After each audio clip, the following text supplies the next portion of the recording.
இப்போ பெடிகிரின்னு கேள்விப்பட்டிருக்கீங்களா? பெடிகிரி நாய் பிஸ்கெட். அது காம்படிட்டிவா இந்தியாவில் ஒரு கம்பெனி ஆரம்பிச்சான்.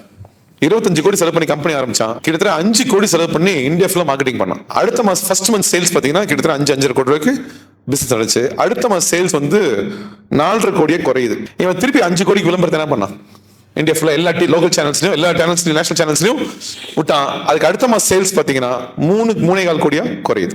இவன் உடனே என்ன பண்ணா, எல்லா சேல்ஸ் பீப்புளையும் கூப்பிட்டு பாம்பேல வச்சு சூப்பர் ட்ரைனிங் கொடுத்தான். அதுக்கு ஒரு 50 லட்சம் செலவு பண்ணா. இந்த நாய் பிஸ்கெட் சாப்பிட்றான் என்ன அட்வான்டேஜ் ட்ரைனிங்லாம் கொடுத்து எப்படி போய் கன்வின்ஸ் பண்ணணும், க்ளோசிங் பண்ணணும், எல்லாம் ட்ரைனிங் கொடுத்தான். அதுக்கு பெரிய அமௌண்ட் செலவு பண்ணலாம். அதுக்கு அடுத்த மாசம் சேல்ஸ் பார்த்தா 2.25 கோடியே குறையுது. இவன் என்ன செஞ்சாலும் சேல்ஸ் என்ன ஆகுது? குறையுது. அப்புறம் யோசிச்சான், இந்த நாய் பிஸ்கெட் சாப்பிட்றாங்க என்ன அட்வான்டேஜ் அப்படிங்கறத ஒரு புக்கா அடிச்சு இந்தியாவில் யாரெல்லாம் நாய் வளர்த்துறாங்க டேட்டாவை எடுத்து அத்தனை பேருக்கு அந்த புக் என்ன பண்ணான், ஃப்ரீயாவே போட்டு விட்டான். அதுக்கு அடுத்த மாசம் சேல்ஸ் 1.5 கோடியே குறையுது. என்ன செஞ்சாலும் சேல்ஸ் என்ன ஆகுது? குறையுது. கடைசியில் எல்லா சேல்ஸ் மேனையும் சென்னை ஐடிசிக்கு வர வச்சான். அத்தனை சேல்ஸ் மேனுக்கு தெரியும் இந்த ஓனர் என்ன கேட்க போறாருன்னு தெரியும்.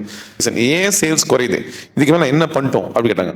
ஒரு சேல்ஸ்மேன் கை தூக்கணும், எனக்கு தெரியும் சார், நான் சொல்லுப்பான நாய்க்கு பிடிக்கல சார்ன்ட்டான். அப்ப திருப்பி அவனை கை தூக்கணும், இன்னொரு பாயிண்ட் இருக்கு சார் அப்படின்னா சொல்லுப்பான ஒரு நாய் வந்து சொல்லாது சார் அப்படின்னு.